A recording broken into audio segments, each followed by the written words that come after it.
सेहत के शोबे में जदीद टेक्नोलॉजी जो इस्तेमाल अॼु जे दौर की अहम ज़रूरत बणिजी वियो आहे।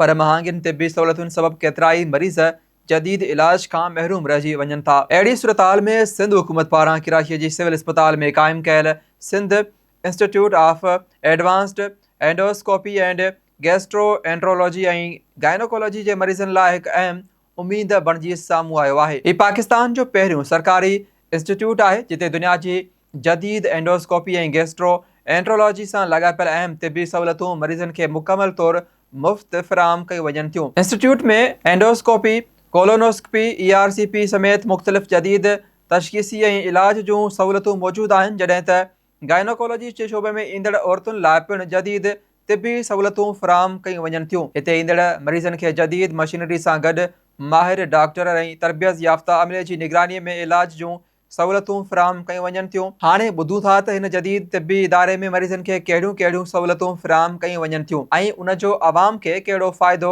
हासिल थी रहियो आहे। असां वटि तक़रीबन डेली पेशेंट जी जेका OPD में अचनि था 7 खां 8 हज़ार डेली OPD असांखे थिए थी। उन में एमरजेंसी जेका आहिनि तक़रीबन 1800 खां 2000 ताईं OPD पर डे एमरजेंसी असां वटि जेकी मेडिकल एमरजेंसी असांजी उते पेशेंट अचनि था ऐं डेली तक़रीबन 200 ताईं पेशेंट एडमिशन थींदियूं आहिनि। 2000 असांखे बेड वैकेंसी असां वटि आहे। 2000 पेशेंट असां वटि बेड आहिनि ऐं हिन में डेली तक़रीबन 50 खां 60 ऑपरेशन पर डे थींदा आहिनि। असां गाइनी जा जेका आहिनि असां ऑपरेशन थिएटर असां 28 ऑपरेशन थिएटर असां वटि ऐं सर्जरी असां वटि तक़रीबन सभु थींदियूं आहिनि। कोई अहिड़ी सर्जरी न जेकी न थींदी हुजे। गाइनी असां वटि बेसिकली रश असां वटि वधीक हूंदो आहे। गाइनी में असांजे सर्जरी ऐं नॉर्मल डिलीवरी 60 खां 70 थींदियूं आहिनि पर डे ऐं 24 कलाकनि में ऐं कंटिन्यू असां जेका न ऑपरेशन थिएटर एमरजेंसी आहे अलॻि असां 2 ऑपरेशन थिएटर अहिड़ा आहिनि जेका एमरजेंसी लाइ 24 आवर 2 ऑपरेशन थिएटर आहिनि ऐं इलेक्टिव ऑपरेशन थिएटर उहे अलॻि आहिनि, हिन जे अलावा आहिनि। त मां सम्झा लोड एमरजेंसी में असां वटि त आहे ऐं असां कुझु शयूं अहिड़ियूं बहितर कयूं आहिनि गवर्नमेंट ऑफ सिंध जे ताउन सां कोशिशि कयूं असां त स्पेशली डायल्यूशन लैब असां ठाही आहे।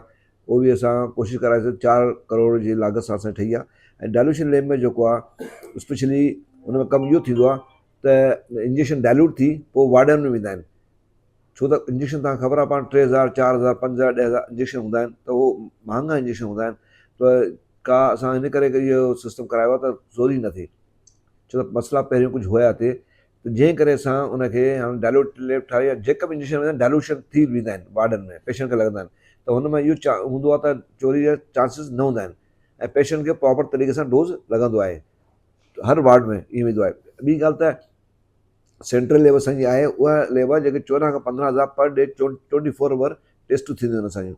इहा वॾी लेब आहे असांजी जेका इक्वल टू वॾी में वॾी पाकिस्तान जेको अहिड़ी ॿी लेब हुजे उन सां असां उनखे कोलेट करे सघूं था ऐं बाक़ाइदा सर्टिफाइड लेब आहे। ISO जेको आहे सर्टिफाइड लेब आहे इहा ऐं स्पेशली जेका टेस्टूं हर टेस्ट असां वटि थींदी आहे, फ्री ऑफ कास्ट आहे, कंहिंखां बि रुपयो असां न वठंदा आहियूं।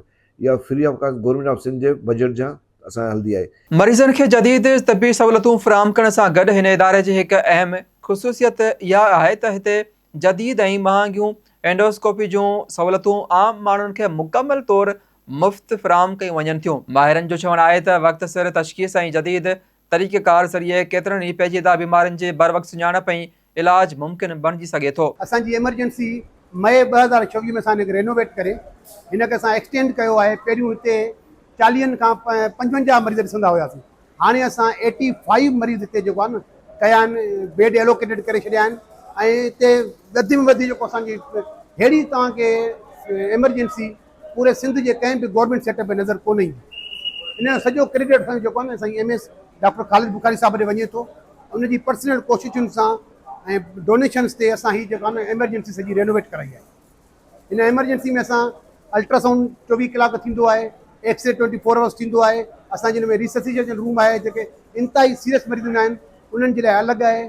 असां हिते 4 वेंटिलेटर रखिया आहिनि एमरजेंसी में, जेके तव्हांखे वर्किंग में तव्हांखे ॾेखारे छॾियो आहे। Sindh institute of advanced endoscopy and gastroenterology and gynaecology में जदीद तिबी टेक्नोलॉजी, माहिर डॉक्टरनि ऐं मुफ़्त इलाज जूं सहूलियतूं गॾिजी आवाम लाइ सिहत जे शोबे में हिकु अहम क़दम साबित थी रहियूं आहिनि। ख़ासि तौर ते उन्हनि मरीज़नि लाइ जेके महांगियुनि ख़ानगी तिबी सहूलियतुनि जा ख़र्च बर्दाश्त नथा करे सघनि। हीउ इदारो जदीद इलाज ताईं रसाई जो हिकु अहम ज़रियो बणिजी रहियो आहे।